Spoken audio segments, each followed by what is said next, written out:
Jay, should Philly want Simmons back? Should he play for, talk to me. No. I said it yesterday. They should pay this man to go away. And this is where I think it's starting to become embarrassing for the Philadelphia 76ers if they try to force Ben Simmons to play on a nationally televised game against the Brooklyn Nets, because this is all about ego to me.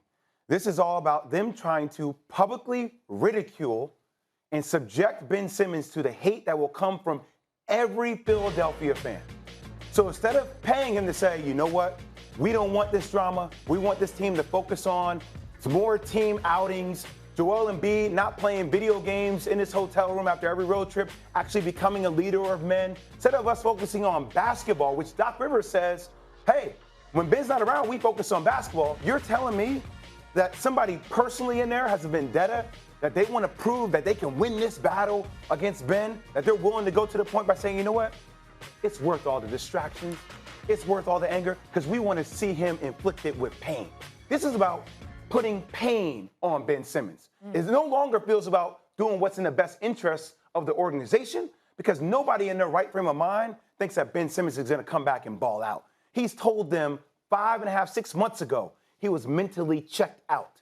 He told them that. Yeah. So why are we expecting different results? You're just going to cause him pain. That's what it is. Just be real about it, Philly. You're not entirely accurate. In certain respects, I get where you're coming from, because it can come across as a bit petty. And I understand. Philadelphia's hands are not clean here. 76ers' hands are not clean. Ben Simmons' hands damn sure ain't clean. Rich Paul's hands are not clean. Everybody done messed up here. We done messed up, okay? But understand something, and this is where I jump off the wagon with you. Ben Simmons was so bad in the postseason that the Philadelphia 76ers were of the mindset that the opposing teams were trying to get 20 cents on the dollar. That's where they came from. They're the ones that came up with that line, 20 cents on the dollar, 20 cents on the dollar. Because anybody who spoke to them, anybody from in the organization, Elton Brand, Doc Rivers, Daryl Morey, Doc Rivers when he was on here, players said 20 cents on the dollar, 20 cents on the dollar. They kept saying that. What that says to me, Jay, which you know, is that they did call and they did try to oblige. What they didn't want to do was get hosed just because Ben Simmons wants out. Now, if you have been there for years and you've got 1 year left on your deal like James Harden or Anthony Davis, and you decide you want out, that's different. This brother just signed his extension 1 year ago. So whatever issues you had, even though you're saying you had these issues for some time, it didn't stop you from signing to get your dollars. You got 4 years, $147 million. And you saying 1 year in, I want out.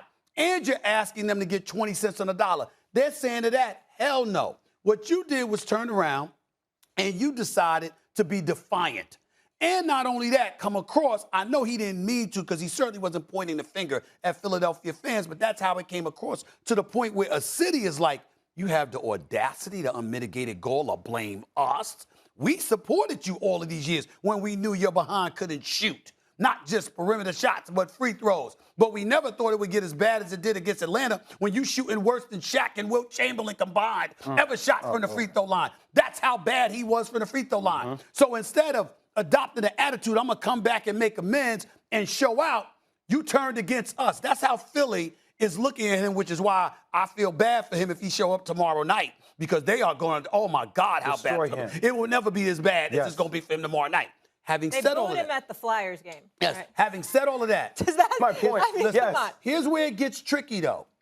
With that being said, Jay, what we can't escape is this reality. Again, you got the 4 years. If he were to come back, what they're saying to him is that we're trying to oblige you, but help us out by showing what you can do to elevate your value so we can remind some teams around the league for a few games what you bring to the table, and we can get some equitable compensation. And I don't think that's a crime. But Stephen A., I don't. I've already told you where I'm at psychologically. I've told you, you've came out to my house. You sat down with me, Doc Rivers, Daryl Morey, and I told you I do not want to be here. Right. I just got kicked out of practice. I'm seeing highlight videos. Why did he get kicked out of Because practice? he was defiant. He was defiant. But he's told them he's not there. He's already checked out. That's what I'm trying to tell you. You're going to have him come back and play.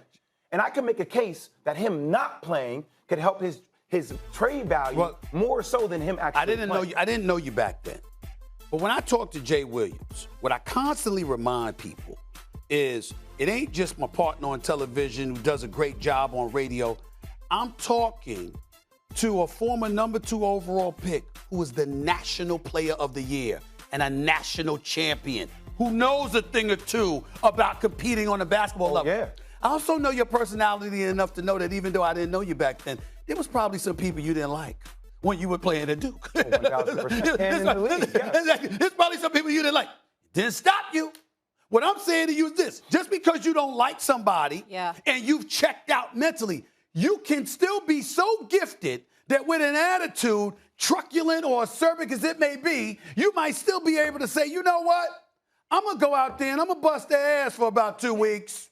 That's who I am. I know he's not. I am. I'm just saying. Ben Simmons is not Kobe Bryant. But we don't know. Yes. But we don't know because we haven't seen him play under those situations. We haven't seen him play. Neither have the Sixers. That's the key. Now, if he went out there for 2 games and just wet the bed and stuck up the joint and the pressure was too much, that's different. But it's entirely possible that the Sixers are thinking he can't stand us, he might want out, but he might go out there and bust some people's butt for about a week or 2 and then quit. But at least he spent that week or 2 busting people's butt to remind the league of whatever commodity we have, and you need to give us more than 20 cents on the dollar. That's not bad.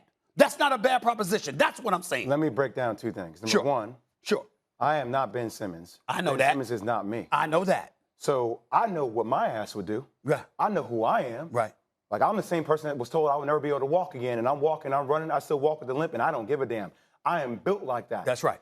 My history has allowed me to be built like that. I'm not sure Ben Simmons playing basketball coming from Australia with the way he's been coddled by this franchise and himself is built that way. Now, that doesn't mean he can't be extremely successful. Thanks for watching ESPN on YouTube. For live streaming sports and premium content, subscribe to ESPN+.